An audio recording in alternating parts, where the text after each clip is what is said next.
And what I need you to do is, if I put a graph or something up there on the screen and try to explain it, and you still don't know what I'm talking about, don't just sit there and say, well, I didn't understand that. Let me know and let me have another go at it, because if we're going to get our heads around this climate stuff debate, then we really need to understand some of the basic things. And some of those basic things we learn at school, and so I'll remind you of some of them. And as I look around, that was a little while ago for some of us. So I'm going to have a stroll around climate change, and the reason there's some references to dairying there is that, as Neville has pointed out, I'm not a climate scientist. Never been a climate scientist, never will be a climate scientist. But I worked as a consultant for the last 20 odd years of my working career, and one of the jobs I did was working for the dairy industry. And the dairy industry tried talking to climate scientists, trying to understand what the implications might be for the dairy industry, what the implications for their policies and their research might be. And they found they couldn't understand what the climate scientists were saying. And if any of you have ever spoken to climate scientists, you'll know they talk in statistics and probabilities. The rest of us struggle with that. So the dairy industry commissioned me to talk to the climate scientists and then talk to them. So try and bring some general science discussion to the dairy industry without them having to understand the intricacies of climate science.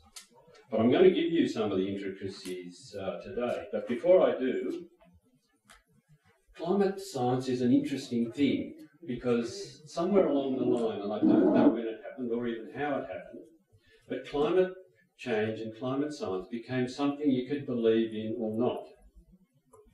And if this is a representative group of the Australian population, there'll be some people here who say they believe in climate change, and there'll be some people here who say they don't believe in climate change.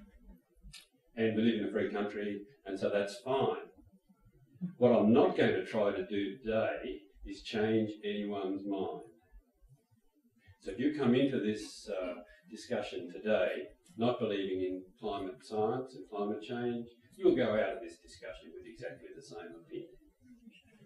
My father used to say, a man convinced against his will is of the same opinion still. So I went to the dictionary to find out what belief was, and there it is. It's a state of mind in which a person thinks something to be the case regardless of empirical evidence. So throwing facts at beliefs is absolutely pointless, because facts don't change beliefs, at least not in the short term. If you think back 500 years, everyone thought the world was flat, believed the world was flat. But over the last 500 years, that's gradually whittled away, and there's not that many members of the Flat Earth Society anymore. So over 500 or 600 years, we could change belief. But I've only got 40 minutes today, so I'm not even going to try. So what am I going to do today? This is it. I'm going to talk about climate and weather, because we've got to understand some of these subtleties. Climate is not weather, and weather is not climate. I'm going to talk about the greenhouse effect, I'm going to talk about carbon dioxide, I'm going to talk about temperature, I'm going to talk about cows, and I'm going to talk about water and wine. Hallelujah, brother. Should be the other way around. Okay, climate and weather. The cow's interesting. Climate is what you expect, and weather is what you get. So if you look at what we expect, because we're in Nowra, because it's November, we expect to get maximums of 24.7, minimum of 13.3 and 2.4 millimetres of rain every day. That's our climate for November in Nowra. That doesn't change from year to year. That's what we expect every November. And we expect that every day in November. That's the climate. The bomb said this morning that we'll get a maximum of 23 after a minimum of 11 with no rain. Actually, that's pretty close. That's pretty close. Today is pretty close to an average day.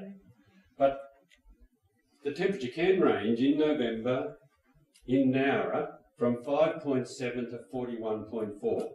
So the weather jumps around all over the place and the climate is steady. I'll come back to that later in the talk. Because to understand some of the things we talk about in terms of climate, we've got to make sure we're not talking about the weather. Okay, greenhouse effect. So I thought you were going to... I didn't want to interrupt, but isn't climate based on what the weather was over the last... Yes. So climate is the accumulation of all the weather we've ever measured or had. So we can look at climate in prehistoric times. Therefore, we can't look at the weather in prehistoric times. But I'll show you some stuff about that later in the talk. Everyone knows about the greenhouse effect. We grow plants in greenhouses because it's warmer in there. Okay? But most of you don't have a greenhouse like that one. But most of you have a car, and you also know that when you go out in the car sitting in the sun, it is way hotter in the car than it is outside. That's the greenhouse effect. And what happens is that the sun's radiation comes in, it's shortwave radiation, goes straight through the windscreen or the glass around the car and heats up the things inside the car. Those things inside the car produce heat, which is long-wave radiation, and it can't get back out. So the heat, the long-wave radiation is stuck in the car, and the short-wave radiation keeps shooting in through the windscreen, and you keep getting heating up. So that's the greenhouse effect. Some heat can get in, and some can't get out. Okay? The world operates in a similar way. We've got this thin little layer of gases around the world, and it operates in exactly the same process. Heat comes in from the sun, and it can't escape. The atmosphere keeps it in. That's the greenhouse effect.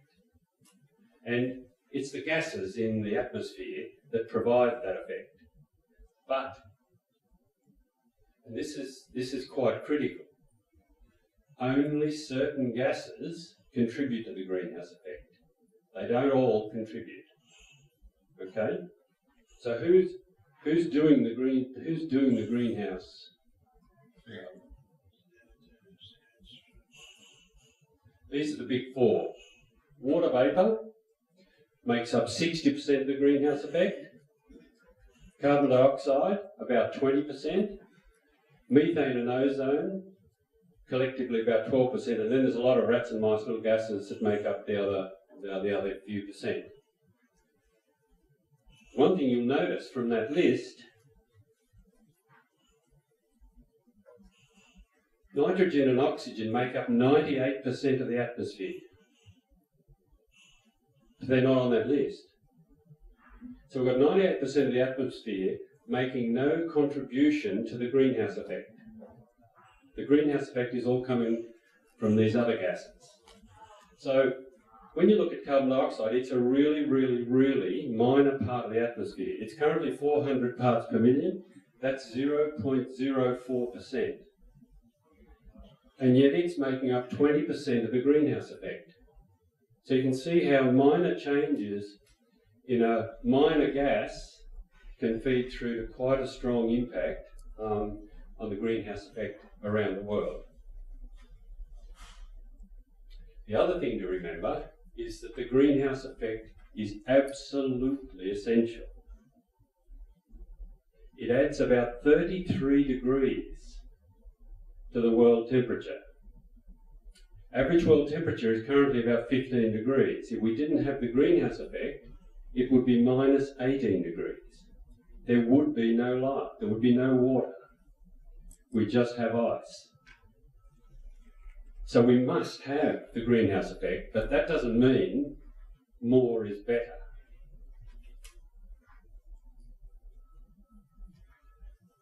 We've been measuring carbon dioxide in the atmosphere for a long, long time. This shows the levels in the atmosphere over the last 400,000 years.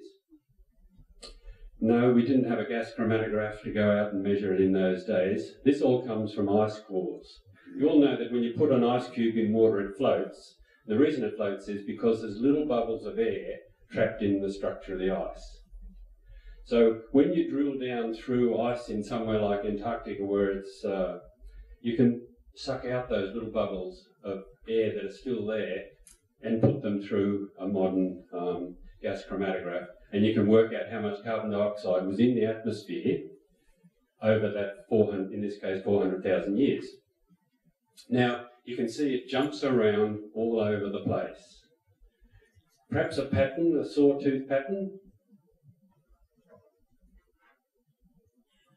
And you can see at the end, we've jumped quite a bit.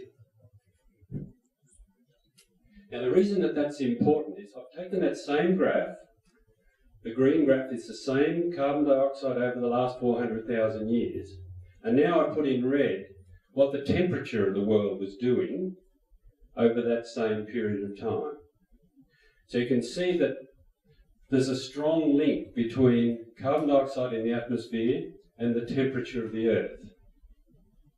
When you look at this data, you can't tell whether carbon dioxide is causing the temperature or the temperature is causing carbon dioxide, but you can see that they're closely linked.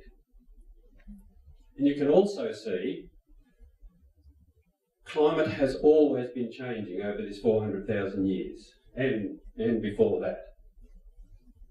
We can see that major ice ages occur about every 100,000 years. They're the really low temperatures. That's when carbon dioxide is really low. And they occur about every 100,000 years. The last one, over here at the bottom, ended about 20,000 years ago. And you can see the temperature's risen about 8 degrees since then. So we've got a strong link between what's happening in the temperature and what's happening in the carbon dioxide. And we get a bit suspicious that because carbon dioxide is such a strong greenhouse gas, that it's the increase in the greenhouse gas effect that's causing the increase in temperature. So where's it all coming from? It's different in every country, of course, but this is Australia. 50% comes from what's called stationary energy, that is electricity generation. So half of our greenhouse gas emissions come from electricity production. Transport, which is all the cars, buses, trains, ships, etc., including all the transport that goes on in the mining and agriculture and other sectors, 14%. I was a bit surprised that it's so low compared to the electricity production, but that's beside the point. Fugitive emissions. You know, when you go to places like Canal in Sydney, there are always flaring gases. There's always burnt. That goes on around all the oil fields and gas fields, etc. Flaring gases and the accidental loss of gases makes up quite a significant contribution. Industrial processes make up a bit. Agriculture is the second biggest one. I'll come back to that. On the far side, you've got 7%, which is land use, which is basically clearing. So clearing for agriculture, clearing for houses, clearing for the West Connects, whatever the hell that is, all those things is land clearing. And 3% comes from our tips. When we take stuff to the tip, tips are a major source of greenhouse gas emission. So that's where all the carbon dioxide in Australia is coming from. Because I'm an agricultural scientist, I'm interested in where the agriculture bit's coming from, and here it is. 2/3 of it is coming from sheep and cattle. And the rest is from soils or burning savannas up north, manure management from the intensive industries, feedlots, pigs, etc., chooks, and a little bit from fertiliser application. So that's where the agricultural emissions come from. So what I want to talk about now is how do we account for all this carbon dioxide stuff that's happening? And the trick is, we account for most of it by ignoring, by pretending it doesn't go on. But to do that, we've got to have no cows. So what I'm talking about now has no cows, okay? What I've got here is some green grass, and you can see that it's growing very well. It's nice and green. And if you go back to your school days, you'll know this. Green plants take carbon dioxide out of the air, and they put oxygen back in the air. And that's called photosynthesis. So that's going on all over the world. That's by far the biggest thing that's happening in carbon dioxide emissions. Green plants taking up carbon dioxide. And when those plants die, because remember, in this example, I'm not letting the cows eat those green grass. So when the grass dies, the opposite occurs. It breaks down in the soil and carbon dioxide is released and oxygen is taken up. And that's respiration, if we go back to our school textbook. So this is happening all over the world, and here's the trick. We make the assumption that over a 12-month period, the carbon dioxide produced by respiration is equal to the amount captured by photosynthesis. So that plants grow, take up carbon dioxide, die, and it all ends up back in the atmosphere. And we can assume on a year-to-year basis that that's pretty much one equals the other. Some years you might get a bit more growth than you get decay. Other years, not so much rain, you might get more decay and then you get growth. But we can ignore all of that because every bit of carbon dioxide that goes into a plant, something eats it and turns it back into carbon dioxide and sends it back to the air. The exception is trees. Trees get special attention in the carbon dioxide debate because they can lock up carbon dioxide in the wood for a long, long time, both while the tree's alive and, depending on what happens to it, for a long time after it's dead. Every bit of carbon dioxide that goes into a tree ends up back in the atmosphere, the same as it does from a grass. But we're wanting to do things that'll lock up things now. So we're making a special case for trees because they can lock up carbon dioxide, let's say, for a couple of 100 years. If we're trying to reduce greenhouse gas emissions, that's something that is worth looking at. Okay, so let's add in some cows. And there they are, eating the grass. Just the thing that I wouldn't let them do in the previous slide. And here's our cow. You'll all know that cows have 4 stomachs. In our stomach, we produce a lot of acid, which is meant to kill all the bugs that we swallow. With the cow, the first stomach is called the rumen. It has no acid, so it's just a big digestion vat. The cow eats the grass, it goes in there, and it is full of microorganisms that eat away at the grass and digest it for the cow. The cow in later stomachs then digests the microorganisms, but that's another story. Let's just stick with the rumen. In the rumen, if the rumen had oxygen in it, it would be the same as other bugs eating the grass on the ground. But there's no air in the rumen. So they don't produce carbon dioxide, they produce methane. Now methane's a gas that then bubbles to the top of the cow's stomach and she burps. Cows burp a lot. And the trouble with methane is this. Methane has 25 times the greenhouse power of carbon dioxide.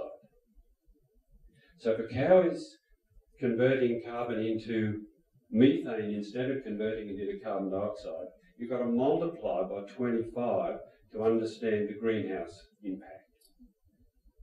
So if a cow produces 1 kilogram of methane, that's equivalent to her producing 25 kilograms of carbon dioxide. And she produces a lot of methane. And more than 75% of the dairy farm's emissions, which are about 4 tonnes of carbon dioxide equivalent per year, come from methane. And if we go to the other end of the cow, it doesn't get much better. She does produce some methane from the other end, but we'll ignore that for the moment, because the main action at the other end, as far as greenhouse gases go, is nitrous oxide. Some of it comes from dung and urine, some of it comes from the farmer adding fertiliser. But nitrous oxide has 310 times the power, the greenhouse power, that carbon dioxide has. So little bits of nitrous oxide have a huge impact on the greenhouse effect. Okay? That's why we could ignore the grass, but we can't ignore the cow. Let me give you some numbers here. A dairy farm produces roughly 1 kilogram of carbon dioxide equivalent per litre of milk. So a litre of milk is about 1 kilogram, and for that kilogram she's producing 1 kilogram of carbon dioxide. Now it's a carbon dioxide equivalent because it's not carbon dioxide, it's methane and nitrous oxide. And this is why the dairy industry was so interested in this stuff, because in 2007 when Kevin Rudd came in, he was talking about a price on carbon. And so when you do the sums, the average dairy farm produces about 1.5 million litres of milk. That means it's emitting 1,500 tonnes of carbon dioxide equivalent. And if farmers would charge $25 a tonne, which was the sort of figure that was being bandied about at that time, that would be $37,000 out of the pocket of the average dairy farmer, more if the farm had to account for the pre- and post-farm gate emissions in terms of transport and inputs. So this is why the dairy industry wanted to come to grips with climate change, wanted to understand their contribution and what they might do about it, etc. Enough about cows, let's talk about temperature. I hesitated in my mind for about 5 seconds in deciding whether to put this next graph up. It's pretty complicated, so I want to walk you through it. And the reason it's complicated is because so many things affect temperature, not just carbon dioxide in the air. So what I'm going to show you now is the temperatures, the world temperatures since 1950. And don't look at all the graphs yet, don't look at all the things, just let me explain a couple of things. What we've got on the axis on this side is the change in temperature. It's not the absolute temperature, it's the change in temperature. And the zero line is the long-term average world temperature. Then we've got each year from 1950 to 2015. And one of the first things you can see is that we haven't had a below average temperature year for 30 years. Back here somewhere in the late 70s was the last year that was cooler than average. Every year since then has been warmer than average. And I think most people would be able to see, as time has gone by, especially from 1980 to now, temperature has been pretty constantly rising. Now, this is where it gets a little bit complicated. The red bars are El Nino years. We all know about El Nino. What happens there is that warm water wells up off South America and changes the direction and speed of the trade winds. It sucks clouds away from Australia and we tend to get droughts in El Nino years. Overall, the world temperature tends to be higher in El Nino years. So that you can see the red bars are El Nino years, and they tend to be a bit warmer than other years. The opposite, La Nina years, where there's colder water off the coast of South America and the trade winds are stronger, that tends to draw clouds into Australia, and we tend to get wetter than average years in La Nina years. Overall, the world temperature tends to be lower in those La Nina years. And then just to make it a little bit more complicated, there's a couple of years there in the black where there's been significant volcanic activity. Volcanoes put stuff up into the atmosphere which reflects the sunlight, so we get less sunlight in, and the world temperature tends to be lower until those particles all settle out. Now, that goes up to 2015. 2016 was actually hotter again. It's the hottest year ever recorded. Records didn't really start till about 1850. Reliable records didn't start till then. So, but over that, from 1850 to now, 10 of the warmest years ever recorded have all happened since the year 2000. The one exception was 1998, the red one over here, which was an El Nino year, a very hot year. So, it's hard to escape the conclusion that the Earth is getting warmer. And I think even people who don't believe in climate change, I think what they're really saying is we don't believe that our activity is causing climate change. I don't think anyone can argue that the climate isn't changing. Of course the climate's changing. The climate's always changed. It's whether our activities releasing carbon dioxide into the air are causing that. That's where some of the dispute comes in. I can't look at that graph and think that the temperature is not getting warmer.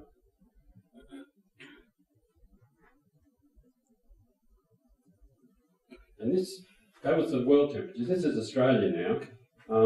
And what we've got is a map from CSIRO looking at how Australia has warmed since 1910.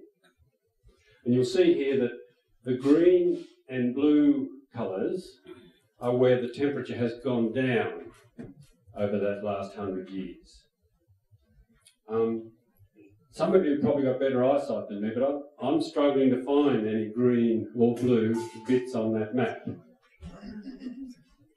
The two predominant colours are the yellow, which is where temperature's gone up between 0.5 and 1 degree, and the pinky colour is where temperature's gone between 1 and 1.5 degrees. And if you find now on the map down there in the bottom right-hand corner, you'll see that we're pretty much on that line between those two colours. So the temperature in Nowra has gone up by 1 degree over the last 100 years. So we're right pretty much on average.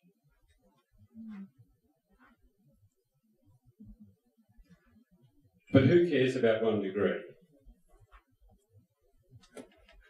When I got up this morning and looked at the weather forecast, which I put up earlier, it said we were going to have 23 degrees today as our maximum.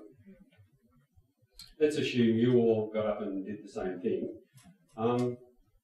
My question is, would you have done anything differently if the Bureau had said it was going to be 24 degrees today? No. Would you have packed an extra water bottle? No. A bigger hat? So why do we care about 1 degree? And let me just ask you, let's say the bomb said it was going to be 23 degrees today. What about if they were wrong and it turned out to be 24? Would any of you notice? I certainly wouldn't notice. My car would tell me. Yeah, your car would tell you on the way home, okay. But basically we wouldn't notice. And so I'm going to assume that there's no one here who cares about 1 degree. Is that a fair assumption? Yes. Well, I'm going to be the standout because I care about 1 degree. Yeah. And so let me talk about 1 degree. when we were working in the dairy industry and trying to get our heads around what was happening, we approached CSIRO to do some climate modelling for us, and we got them to model what the temperature was. This was done in 2005. We got CSIRO to model what the temperature was likely to be in 2030, given that we were going to continue to increase our carbon dioxide emissions into the atmosphere. And we chose a whole heap of sites around Australia that were important to the dairy industry, and one of them happened to be Nowra. Okay? So what we've got up here is the blue line is the average monthly temperature for Nowra from 1970 to 2000. And what we've got in the red line is the CSIRO projections for 2030, based on the increase in carbon dioxide that we're seeing in the atmosphere. And interestingly enough, the difference between those two lines is about 1 degree. Now, I know you don't care about 1 degree. You've made that clear. But let's just talk about this a little bit. If we come down here to June and July, that are currently our coldest months, and then it goes up quite a bit for August, we can see that the new June and July are going to be what August used to be like. So we're going to skip June and July and just have a couple of Augusts instead. But it's only 1 degree, so you don't care about that. And actually, I don't care much about if we skip June and July. I don't like June and July. I'd rather have a couple of Augusts than June, July and August. And then you can see that the temperature gradually increases, and basically what you're getting in October used to be what we got in November. So you're moving the spring forward about a month. But then I come to summer, and I look up there at December, January and February, our 3 hottest months in 1970 to 2000. And then I look at the projection from CSIRO that says we're going to have 3 months in summer that are hotter than any months we used to have in the period 1970 to 2000. But it's only 1 degree. But they're going to be 3 months hotter than any months you knew over that 30-year period. So we're going to have a lot more hot days. And this is where you don't care about 1 degree when it's the weather. But we need to care about 1 degree when it's the climate. And what the world is currently trying to get agreement to is to limit the climate change to 2 degrees. So let's look back up here at December, January and February and add another degree on top up there. But it's only 1 degree and you don't care about degrees. We're going to add another 1 degree up the top there. We're going to be having 50-degree days if we get a 2 degree change in the climate, because the weather jumps around much more. So a 1 degree change in climate is pretty significant. A 1 degree change in the daily weather is meaningless. We don't even notice it. We'll notice 1 degree, we'll notice 2 degrees, and if we go any further than that, I think we'll be in a bit of strife. So this is the latest summary report just come out from CSIRO and the Bureau of Meteorology, and this is what they reckon is going to happen. And we've covered a bit of this. They say global temperature is going to continue to rise, and I couldn't argue with that. They also say down here at the bottom, we'll get more hot days and fewer cool days, but that seems self-evident to me if global temperature is going to rise. So I think they're the same point. They talk about sea level continuing to rise. I've avoided any discussion about sea level today because that's a whole different challenge. But let me give you an interesting little fact for your trivia file. If we took the ice that's currently sitting on Greenland, a little island up in the North Atlantic, if we took that ice and melted it, how much do you think the world's oceans would rise? Not much. Try 7 metres. There's enough ice sitting on Greenland, if it were to all melt, that would raise the level of the world's seas by 7 metres. Now, fortunately, that is a huge block of ice and would take hundreds of years to melt. But just to give you some idea of how much of the world's water is locked up in ice, melting one ice pack on Greenland would give us a 7 metre rise in the world's oceans. Let's hope we don't see that. And certainly none of us will see it because, as I said, it takes hundreds of years for that stuff to melt. Anyway, on back to... I didn't realise this top one on the right-hand corner. I knew that tropical cyclones were going to increase in strength. That's sort of basic physics. Tropical cyclones draw their energy from the surface temperature of the ocean. So if the surface temperature of the ocean increases, cyclones must be more powerful because that's where they get their energy from. What I didn't realise is that they're projecting tropical cyclones to decrease in number, but increase in intensity. And any of you who've seen the news from this last season of cyclones, or hurricanes they call them in the Northern Hemisphere, they've been horrific because of the increase in intensity. We're going to get more extreme rainfall events. We're going to get harsher fire weather. Temperature and fire prediction are very, very closely linked. And you'll all be aware that it's probably 5 years ago now. Someone can probably help me with this. We had to change the fire rating system because the highest we had was extreme, and that turned out to be nowhere near enough to predict the sort of weather that we started to get. So we've now got, what's the top one? Catastrophic. If we keep heating up, I don't know where we're going to do now. I don't know what comes after catastrophic, but yeah, fair enough. So we understand the fire in Australia. We understand the link between temperature and fire very well.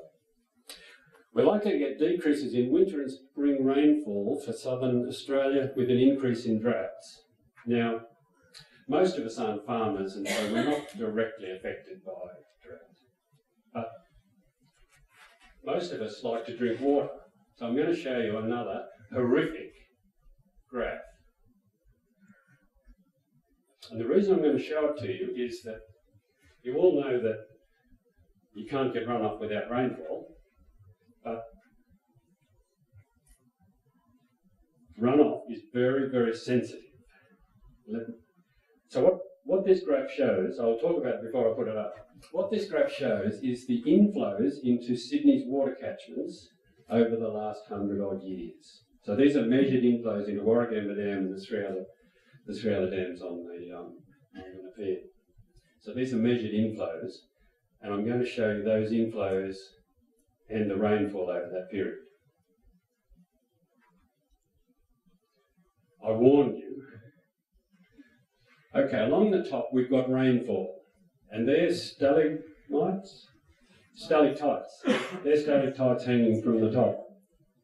And the runoff, or the flow into the dams, is the stalagmites sticking up from the bottom.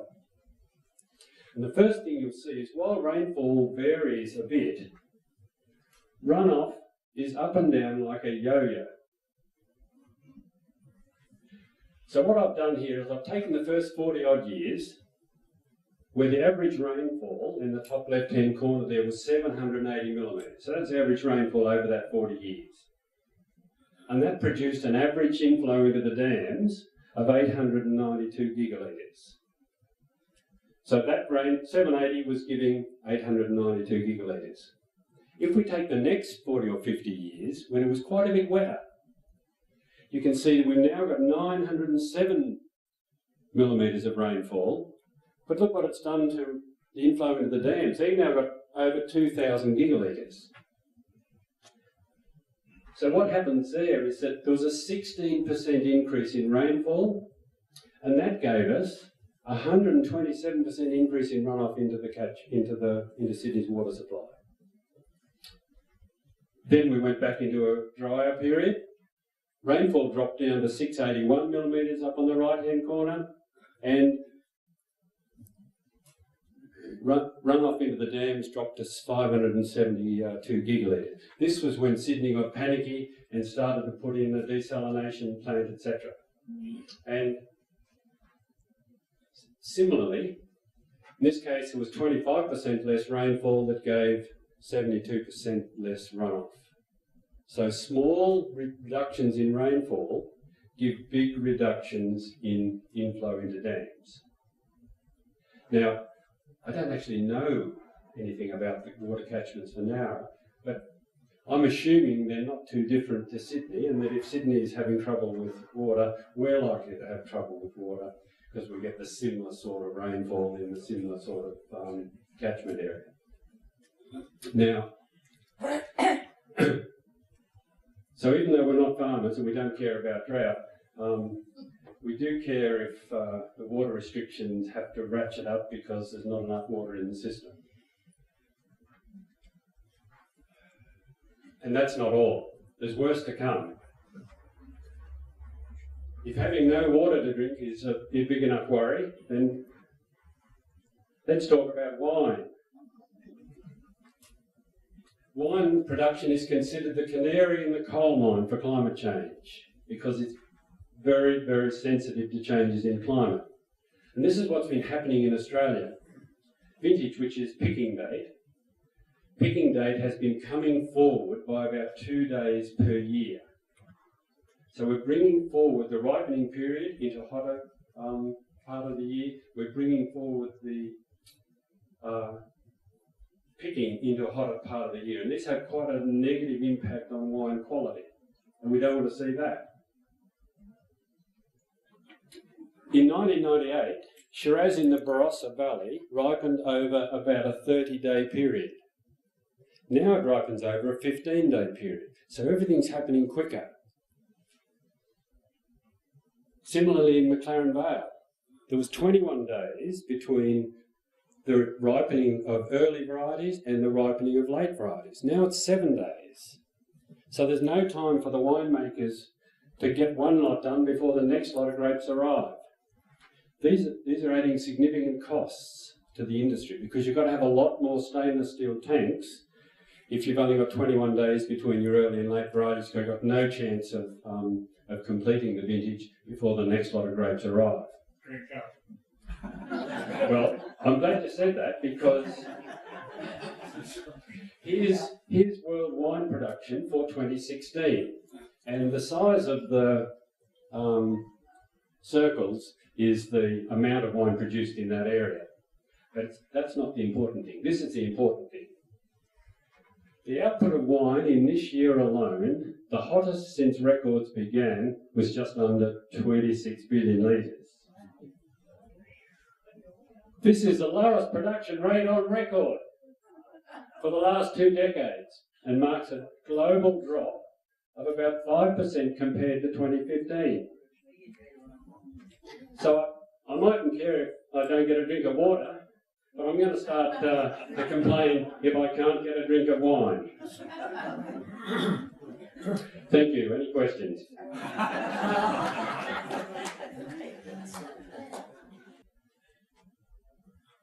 Currently, minimums are rising faster than maximums. I don't know why, but I only presented the average. I can remember as a child, long time back, of dragging my blanket out onto the grass of a night to sleep. Yes. Because it was too hot in the house. Yes. Yeah. I remember doing exactly the same. But I haven't had to do anything like that for a long while. It's called air conditioning and insulation. That's exactly what it's called. If you live in a cold part of the world, increasing temperature is a good thing. If you live in Canada or Northern Europe, the limitation to plant growth is temperature. And so if temperatures rise, you'll get more production in those parts of the world. Australia is particularly harshly treated in this area, in this regard. We don't have hardly any areas where we'll get better production if the temperature rises. And we certainly don't have any areas where we'll get better production if rainfall falls, as it's projected to do. We sit on the edge of a very dry continent, so any increase in temperature, and even if it's modest, any decrease in rainfall, even if it's modest, has a big impact on our lives and our agriculture, just because of where we sit in the world. If we were in northern Germany and someone said, you can have an extra degree, they would lap it up. But the best way to solve it, I used to think, when I first started on this, the best way to solve it was personal action. So reduce your electricity use, get an electric car, put panels on your roof, etc., etc. The more I understood the scale of the issue, the more I understood that while those personal actions are good and will help, there has to be strong government action, because the problem is too big for individuals to solve. The problem is too big for countries to solve. And that's why it's very, very difficult in Australia and around the world to get agreement on what to do. As a species, we're actually very good at tackling crises. We haven't got a crisis yet. What we've got is talk about an impending crisis. And that talk goes along the lines of, if we do something now to prevent the crisis, that'll be relatively cheap and easy compared to what we have to do when we get a crisis. I'm a little bit pessimistic that we're going to have a crisis. And I read something about this in the last couple of years, a book about this stuff. And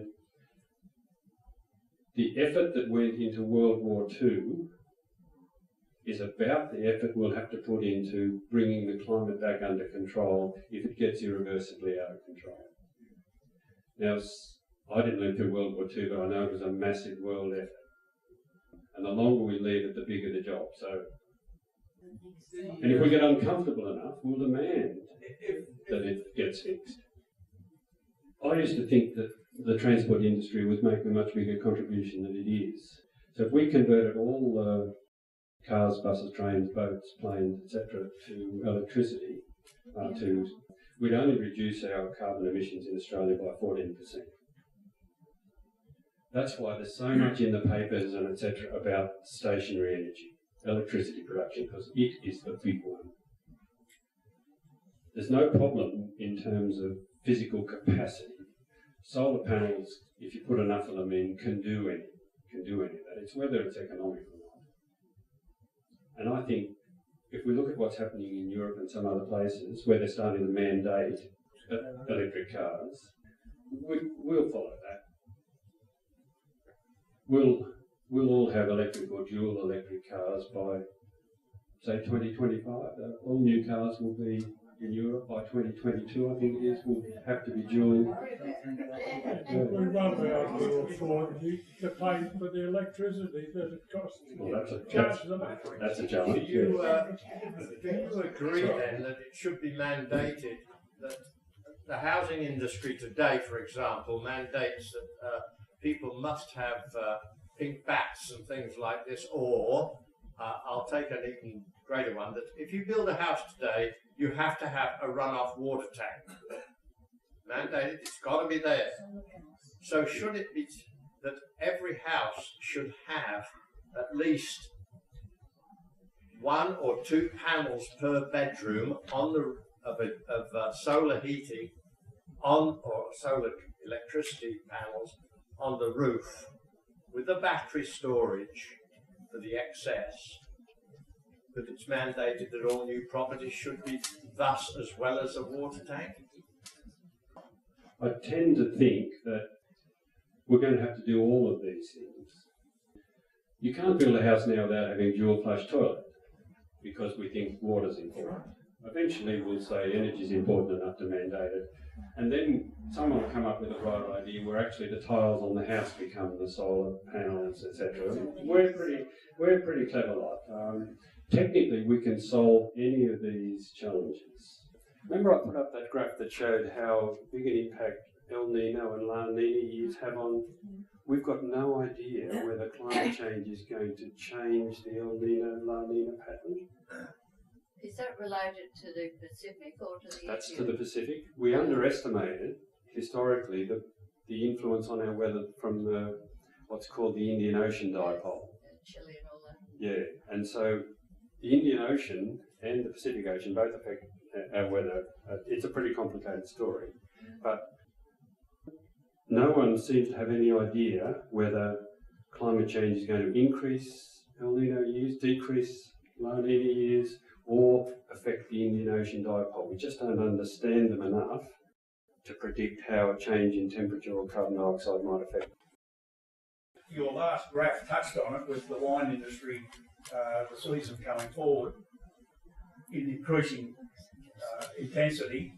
The same applies, of course, to wheat and other plant foods that we grow. The wheat industry over the last 20 or 30 years or more has continually bred new varieties where the season, they're much shorter seasons than when I started farming.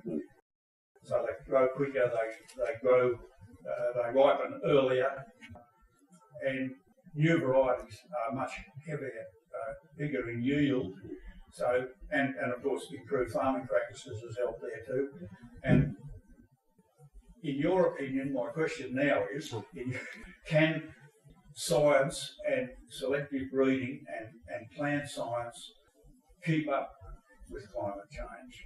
And in other words, the food production. Jeff, I understand the question.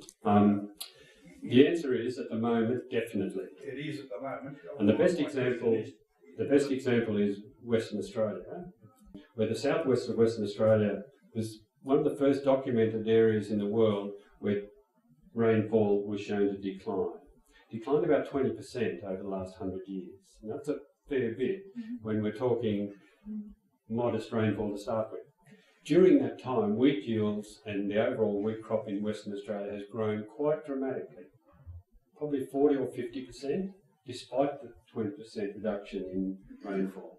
And that's all because of the things Jeff was talking about. Better varieties, better management, no-till, all those things, weeds, herbicides, etc. So at the moment, in Australian agriculture, we're keeping up pretty well. Who knows what the future holds? I don't see any reason we can't keep doing okay. But every time you have to breed for something, that means you're not breeding for something else. So all plant and animal breeding is a trade-off. What's the most important thing? So if we've got to breed for less water use, then we have to put less pressure on breeding for quality or pest resistance or all the other things that you might want to breed for. So the more effort we have to put into breeding for the changing climate, the less effort the breeders will be able to put in all the other things that are important. And one of the reasons that you can get so much argument about climate change is because you can't tell. You can't tell whether a particular change in the climate, let's say our 1 degree increase that we've had, has actually been caused by climate change, or is it a bit of a wobble in the Earth's thing, or is it more solar flares from the sun, etc. But we do know that certain gases in the atmosphere cause the greenhouse effect.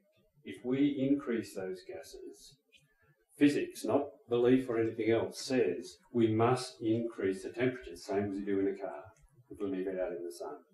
So we can't stop the gases creating an increase in temperature if we keep increasing the amount of those gases in the atmosphere. Okay? Thank you.